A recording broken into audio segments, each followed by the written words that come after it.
Folks, it's my coach used to say it's go-to time. It's go time now.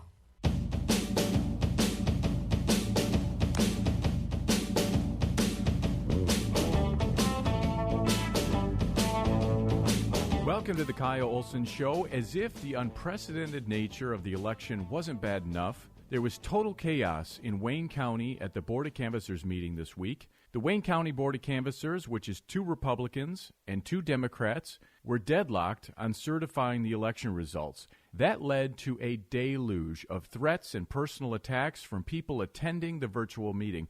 This montage is long, but it's just a taste of the kinds of insults and vile statements made by some during the public comment period. You, Miss Monica Palmer from Grosse Pointe Woods, which has a history of racism, are deciding to enable and continue to perpetuate the racist history of this country.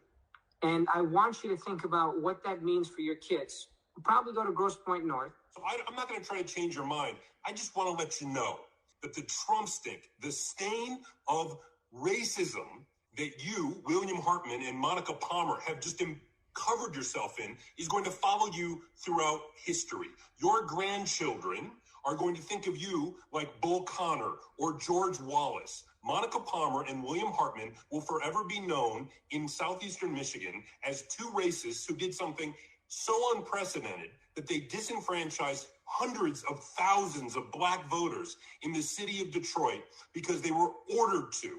Probably, I know, Monica, you think Q told you to do it or some other crazy stuff like that. But just know when you try to sleep tonight, that millions of people around the world now on Twitter know the name Monica Palmer and William Hartman as 2 people completely racist and without an understanding of what integrity means or a shred of human decency. The law isn't on your side, history won't be on your side, your conscience will not be on your side, and Lord knows, when you go to meet your maker, your soul is going to be very, very warm.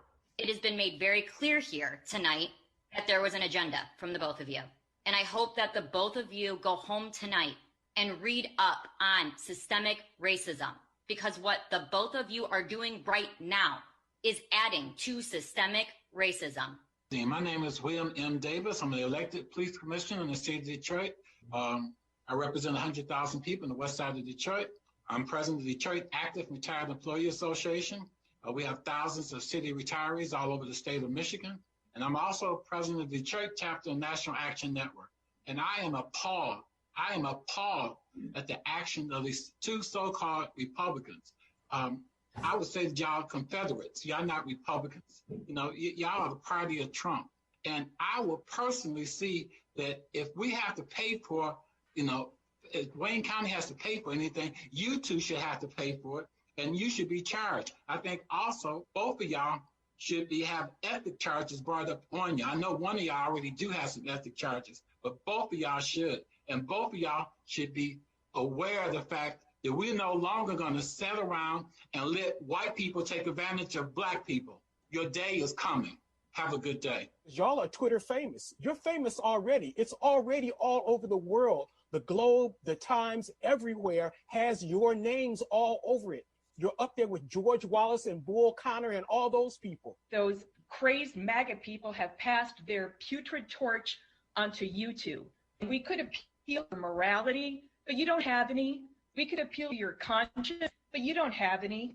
We could appeal to your intelligence, but I'm afraid you don't have any of that either. You're an absolute disgrace and an embarrassment, and I don't know how you sleep. You, Palmer, are already unethical and you have no integrity.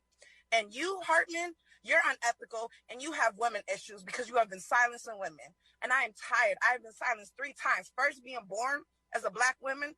Secondly, my vote that you guys did not just certify has been silenced. And thirdly, I've been silenced by you, Hartman. I've been silenced by you. I don't appreciate it. I don't like it. Okay?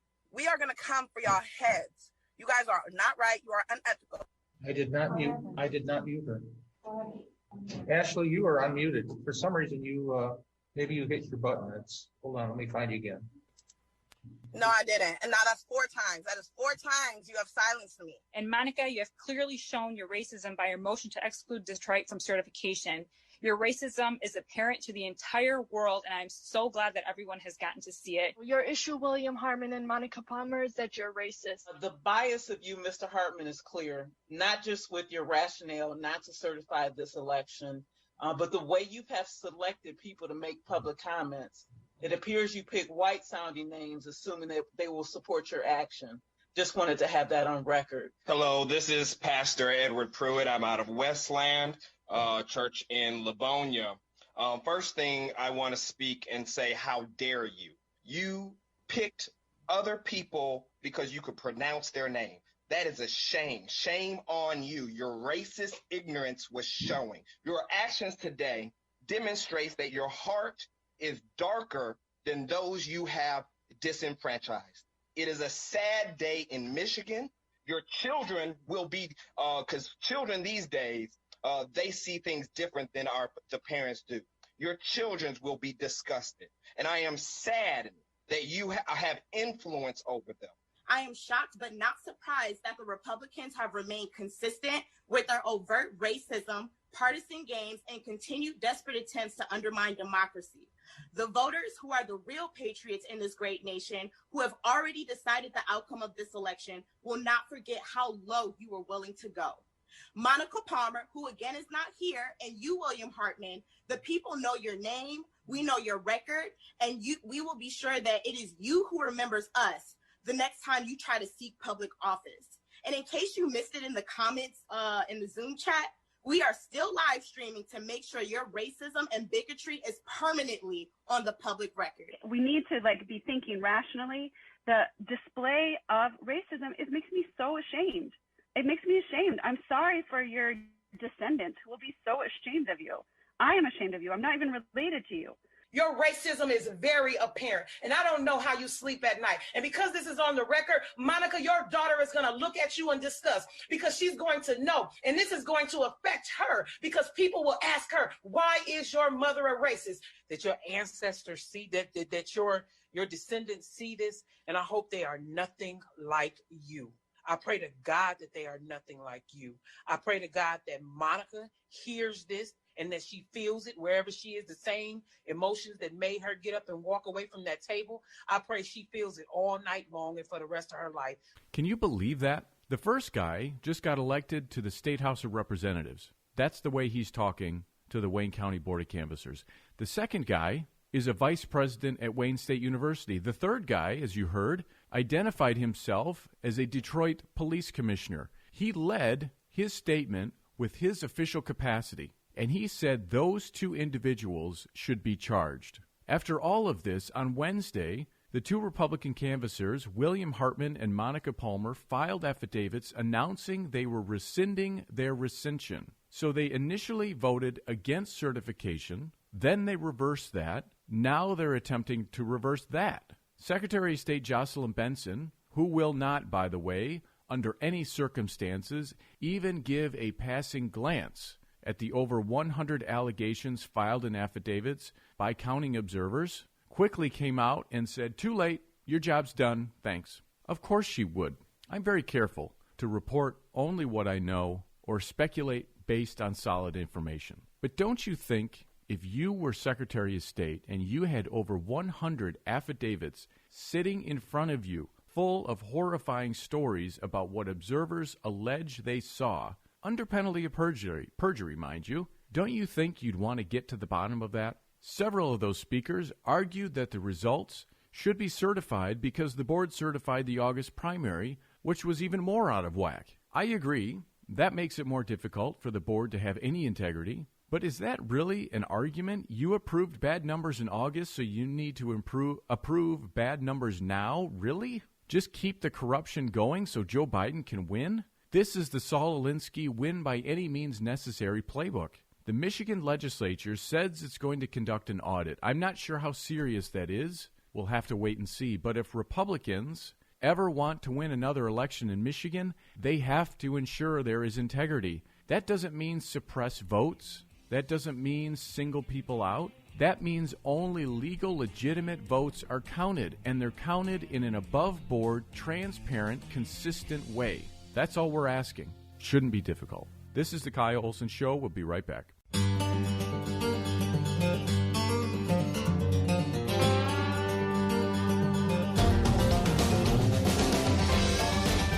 Welcome back to the Kyle Olson Show. Please go to Parler right now and follow Kyle Olson 4. Kyle Olson 4. KYLEOLSON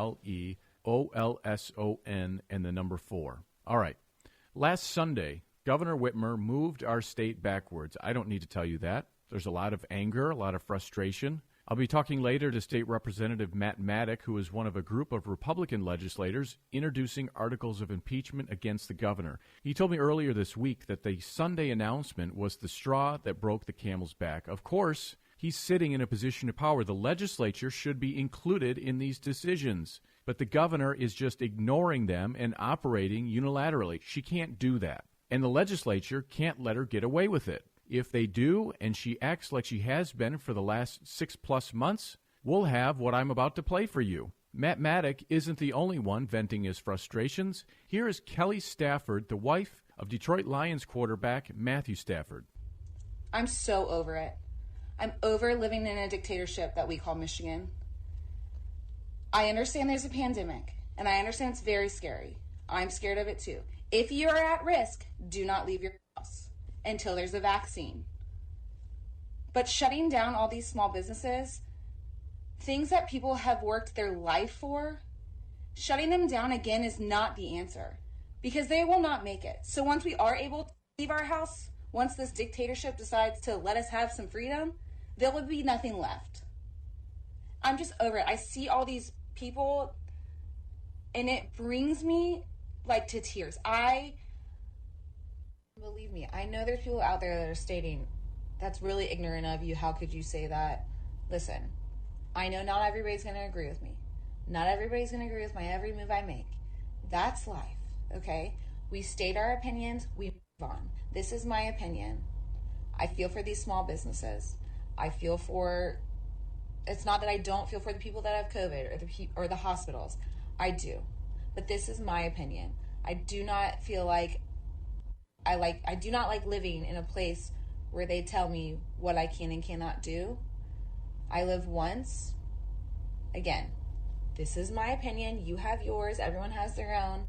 Leftists, of course, were unhappy. Jamil Hill, remember her? She was one of the people who helped politicize ESPN, which is something I never understood. Why would a sports network have to lecture us about politics? Anyway, she wasn't happy with Kelly Stafford. She tweeted afterwards, quote, Kelly Stafford is entitled to her opinion, but calling Michigan a, quote, dictatorship is irresponsible. We have to sacrifice personal freedom to get this pandemic under control. Think about that for a second. The failure is our government has not adequately supported people enough to incentivize them not to work. Do you think there's a single football fan who will disagree with Kelly Stafford? Guys who drink beer and drive trucks, that's who watches the NFL. How do I know? Because that's what's advertised. Watch any game. Oh, and they work, by the way. And they want to work because that's what gives us a lot of purpose. Not sole purpose, but purpose. Meaning, providing for our families. That gives us satisfaction. Jamil Hill was just ripping off a socialist concept espoused Alexandria Ocasio-Cortez. She tweeted, quote, to get the virus under control, we need to pay people to stay home. Do you just want to stay home? I work from home. I have that luxury. I don't like it sometimes because it can get lonely and isolated, especially as winter is coming. But a lot of people don't have that luxury. Not to mention they want to work because it does something for them. The guy the media wants us to believe is the, quote, president-elect. He made another public appearance on Thursday. Here's a portion of what he said. They talked about that in some detail. Thirdly, we discussed the need to help states with Title 32 funding for the National Guard. That's a fancy way of saying governors need to be able to get funding when they need to bring their National Guard into play. And National Guards are going to have to play this. It costs a lot of money. Did you catch that? There's nothing wrong with Joe Biden. Just make him the president already. What's taking so long? Why do we need to wait until January? Just do it. Here he is a couple minutes later. We talked a lot about with the governors about what the immediate needs are. We're going to employ the Defense Reconstructed Act to be able to go out there and dictate companies build and do following things. We need much more testing. We need much more masking. We need gloves. I asked them each to go, and I asked the National Governors Association through the Governor Cuomo and the ones on the line to let us know what their shortages are. What did he say there? Let me read this. Quote, we're going to employ the Defense Reconstruction Act to be able to go out there and dictate companies build and do following things. Let me read that again. Employ the Defense Reconstruction Act to be able to go out there and dictate companies build and do following things. The media wants us to believe this bumbling guy, got more votes than Barack Obama. Okay. There was a hearing on Capitol Hill this week with social media executives. Listen to this exchange between Senator Ted Cruz and Twitter CEO Jack Dorsey. Let me shift to a different topic. Mr. Dorsey, does voter fraud exist? Let me shift to a different topic. Mr. Dorsey, does voter fraud exist? I don't know for certain. Are you an expert in voter fraud?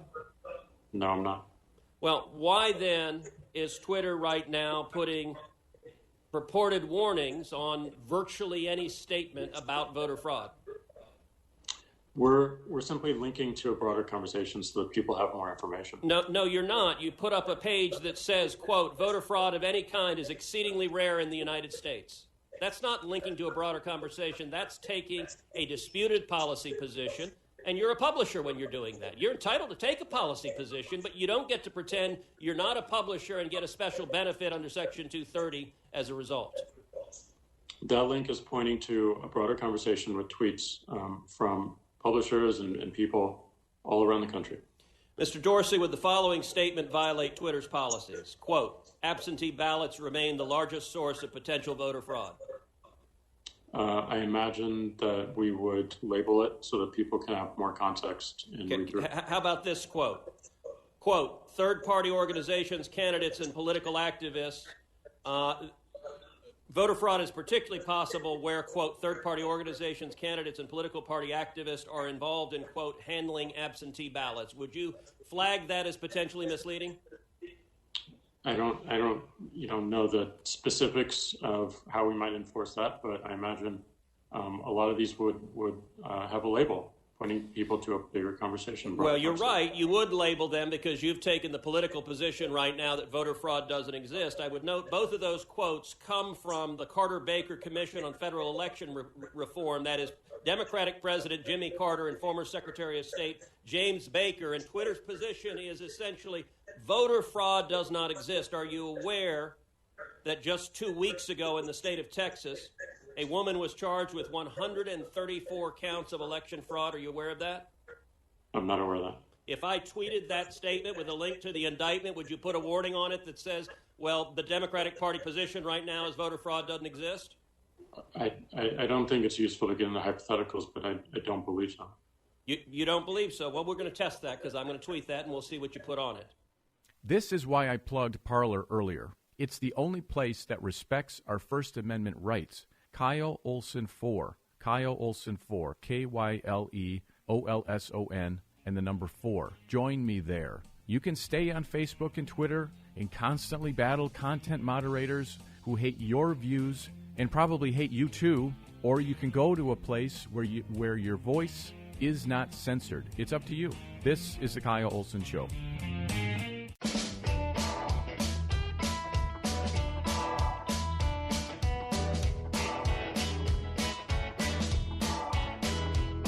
Welcome back to the Kyle Olson Show. An impeachment effort has been sort of bubbling under the surface in Michigan for quite a while now, and my next guest is now taking action.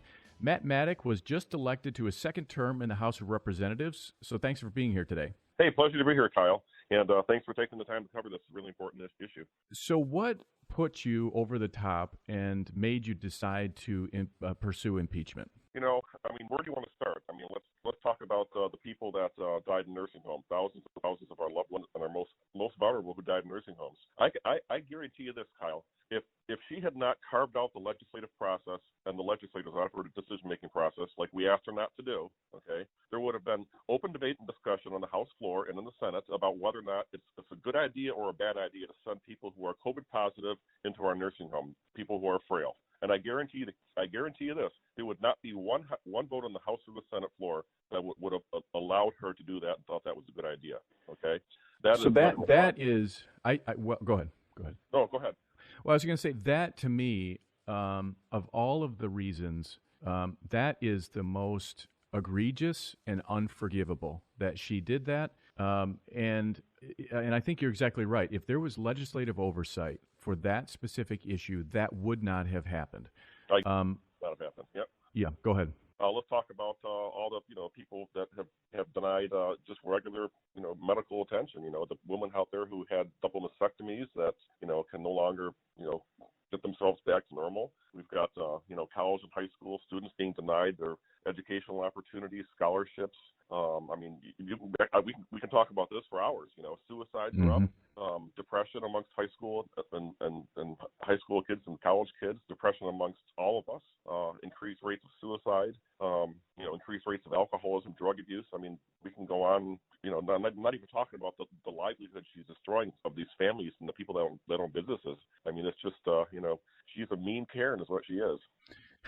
So, talk to me about the process. When you're planning to do this, what the process is, and all of that. Yeah, well, first of all, I'm not the only legislator that is pushing for this. There are a handful of us.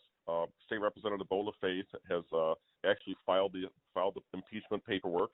He did that yesterday. So now we just need to we need to whip votes in the House to start. We can't start this process unless leadership agrees to, number one, let us talk about it on the House floor, and number two, we need to have the majority of Republicans in the House floor that are willing to initiate this process to hold hearings. And if that happens, the leadership would appoint 3 members of the House to be to hold the hearings, and then it goes to the Senate, and the Senate, in a sense, becomes the jury. Very similar to the way it happens on the national level. The Speaker of the House, Lee Chatfield, he has said that he would not hold a vote on the impeachment of the governor. Do you think that's a hard and fast thing? Do you think he's waiting to see the evidence? Where does that stand? You know what? Sometimes you have to ignore the polls and do what's right in order to lead, okay? I've heard from people all over the state who are suffering and hurting, and that's just because, it's not just because some poll tells you that we have, don't have 60% of the people behind us. It doesn't mean that I'm not going to do what's right. To be honest, I think it's a mistake to make a decision that fast to not support this. What are your colleagues saying? Because you indicated, you talked about Bola Fave, and there's others you had posted on Facebook who are supportive of the effort, not just in the House, but also in the Senate. Are you envisioning that this will take place in December, or do you think it will happen after the new year and with a new legislature? Well, we have some new legislators coming in, some new freshmen that are also supportive of it. So I don't think it really matters when it happens. I think it's important that we we keep moving in this direction because, we've got families all over the state of Michigan that want to tell their stories and they need to be heard. And, we just need to keep going. And if you're listening to my voice out there and you want to, if you think this is the direction we should head to, then you need to call your legislators and let them know how you feel. How can they do that? Call their state legislators, call their House member. What is as you say, there has been a lot of frustration, and I feel it personally. I have a high schooler who now he was currently going 2 days a week. Now he's going 0 days a week. They're claiming that that's for 3 weeks. It's a quote unquote pause. But you go back to early October when the Michigan Supreme Court ruled that all of Governor Whitmer's executive orders, nearly 200 executive orders, were unconstitutional. All of those were thrown out. Pretty much hours later, she, through the Health and Human Services Department, issued several of the very same orders.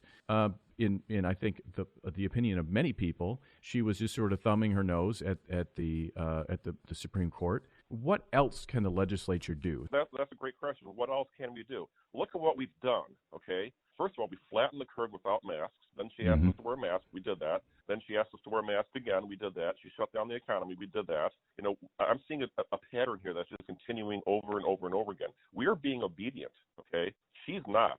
She is defying court orders. She is violating our constitutional rights, and we have to stop her. And it seems to me like if she has this strategy and it's wear masks and it's social distancing and it's limiting crowd sizes and all of that, if that strategy is working, why are cases going up? Great question. Great question. And nobody asks her that. The left is saying, well, it's because you Republicans aren't wearing masks. No, that's not true. Everyone's wearing a mask. Well, and you know that for all of the rallies that President Trump had here in Michigan before the election, he had one in Muskegon where I live. I know he had them Oakland County, Macomb, across the Grand Traverse County, across the state. If those would have been those quote-unquote super spreader events, we would have heard about that. But strangely, we didn't hear anything about that. Yeah. I mean, what's she going to do next? Shut down grocery stores? I mean, people are in grocery stores they spend time in grocery stores touching everything. What is she going to do next? She knows she can't do that, but this is about controlling us, and it just has to stop. The legislative process needs to be followed.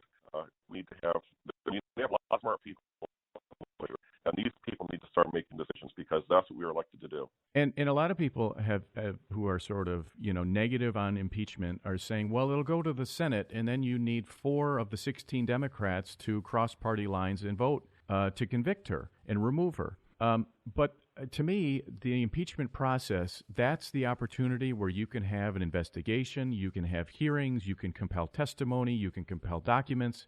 You can get to the bottom of what happened in nursing homes, and you can prove that she knew what was going on. Her department, her administration knew what was going on and did nothing. That will be proven without a reasonable doubt. I assure you that if we get these hearings, and if we don't get the hearings, we're going to impeach her in 2022. That's what we're going to do. The whole state of Michigan is going to impeach her in 2022 because she has to go. She has to stop. She's ruthless. It seems to me like the public doesn't really get an accurate depiction of the way she is from the media, especially the Lansing media, because I participate in a lot of her press conferences. I observe them. It's fluff questions. It's fluff stories. You don't get a question like what we just talked about earlier of if we're doing all of these things and Michiganders are complying, which I believe we are. When I go to the store, people are wearing masks.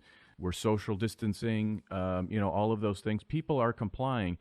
If that strategy is being followed, which I believe it is, and it's not working, then clearly because of the cases going up, then why aren't we changing the strategy? But no one will ask her that. No one will ask her that. Well, we don't have a seat at the table. She doesn't return our calls. She doesn't ask us for any permission to do anything. She doesn't seek our advice or our wisdom. So I don't know what to tell you. She is operating as a queen of the state, and that's wrong. And people are upset about it, and we're heading in a bad direction. What do you think? I think you sort of touched on it, but when you do the investigation into nursing homes and that policy, what do you think you're going to find? I think we're going to find a lot of dead bodies. People that died alone and scared. Some of them starved themselves to death. Did you know that, Kyle? They were so depressed. They stopped eating. Many families watched their grandparents and great-grandparents die in a Zoom call. Can you believe that?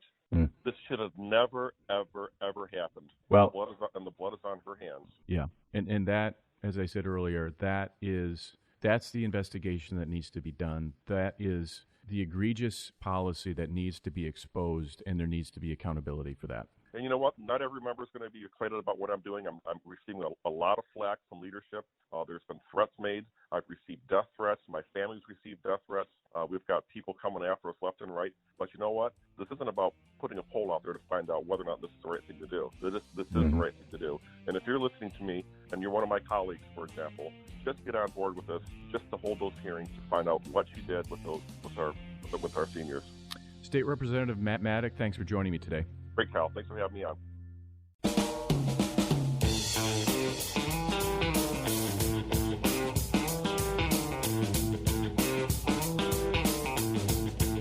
Welcome back to the Kyle Olson Show. The Trump campaign held a major news conference on Thursday to detail their legal strategy going forward. Here to break it all down is Joel Pollak, senior editor-at-large at Breitbart News. So, Joel, Rudy Giuliani addressed the process of counting ballots in Michigan and Pennsylvania. What do they hope to achieve there? So in both states, they're hoping that the courts will throw out enough ballots to put those states into President Trump's column. They have different approaches in each state based on different problems. And of course, each state has different election laws. So they've had to adopt different legal strategies in each case. But essentially, the goal is to have the state courts throw out enough of the vote, or to go through the state court system and appeal to the Supreme Court, which they hope will rule in their favor. So the U.S. Supreme Court. Correct. Right. So they're, and you sort of answered, the direction that I was heading, but so they're compiling all of this evidence. They say that they've got affidavits, and we've written about those at Breitbart, of the various observers in these different states. They're talking to, all these various people. Where will all of this evidence ultimately be released, and where do you think this will ultimately play out? Well, there are two parts to the evidence story. They have gathered affidavits from witnesses in different states who allege that there were improprieties or violations in these various states. They also have affidavits about the voting machines and the software. So that's the evidence they have.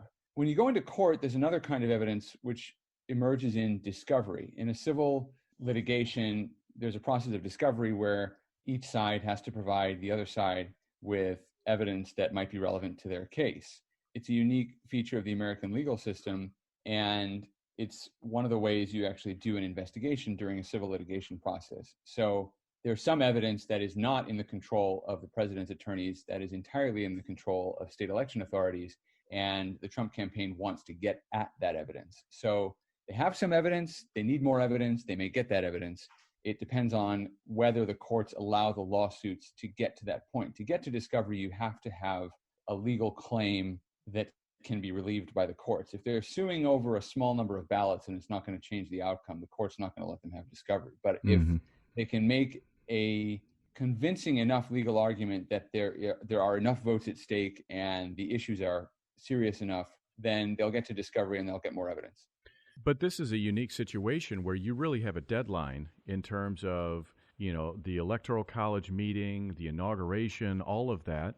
And if you're having discovery and, these various actors turning over documents and all of that, is it possible that this situation could extend beyond when the Electoral College meets, extend beyond the inauguration?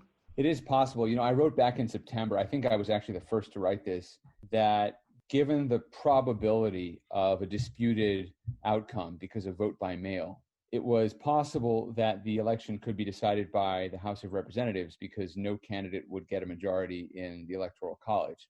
I still think that's a remote possibility, but that's what would happen. If you still have these disputes, it may be that the state legislatures intervene and say we can't actually appoint electors to the Electoral College, or we have to make some sort of a proportional split or whatever it is. You may end up in a situation where the electors decide nobody actually won and we're going to leave it up to the House of Representatives. I think it's a very, very remote possibility, but it's not as remote as it once was. When I wrote about it in September, I gave it maybe 1 or 2 out of 100 chance. Right. Now I'd say it's more like 4 or 5. So it's definitely more likely, but not yet likely. And the reality of that situation is a majority of the various representative groups from the 50 states are majority Republican. And so the way that could potentially play out in the U.S. House is Trump could actually end up getting reelected, correct?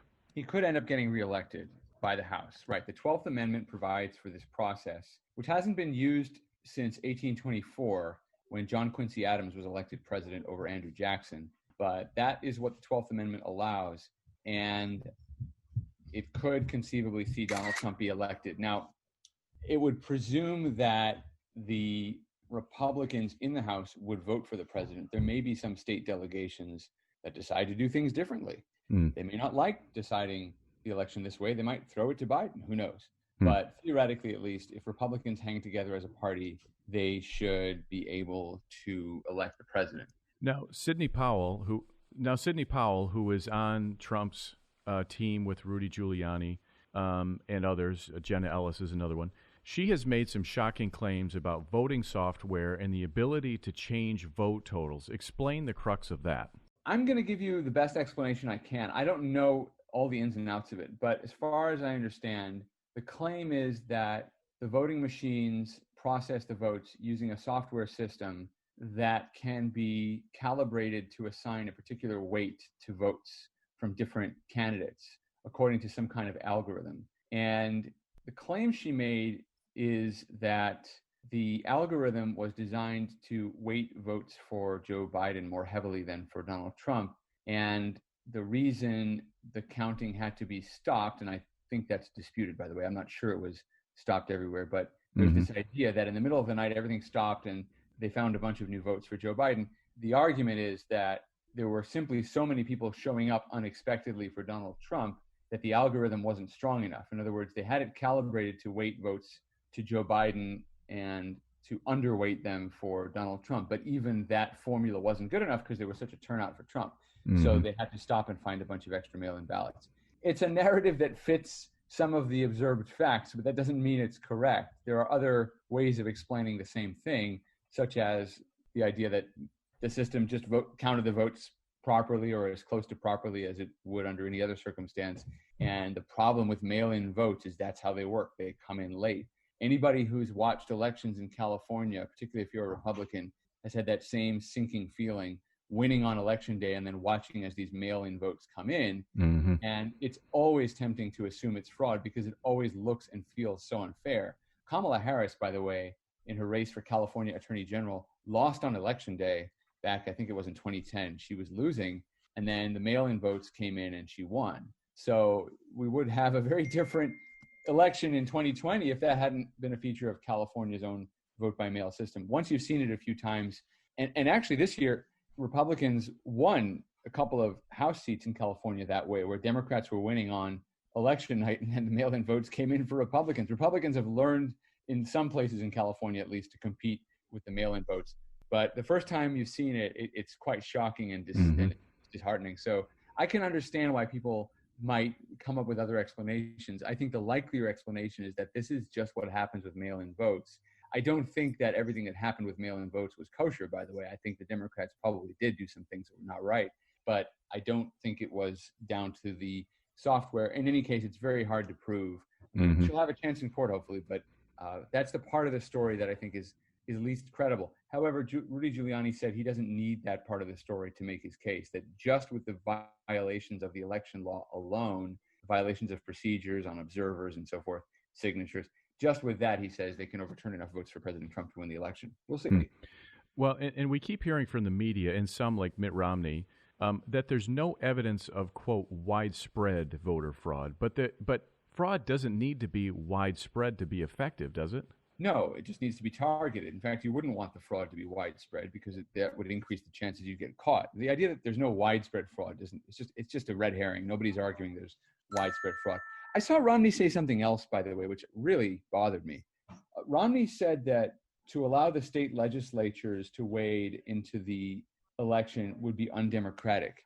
Everything about this has been undemocratic. The Democrats changed the voting rules by suing. And they changed the voting rules by getting consent decrees from governors without the legislatures being involved at all. That's not democratic. So there's nothing democratic about the way our election has been set up in 2020. So it's just a ridiculous complaint. And he didn't, my guess is he didn't say anything about that. But how do you think this is all going to turn out?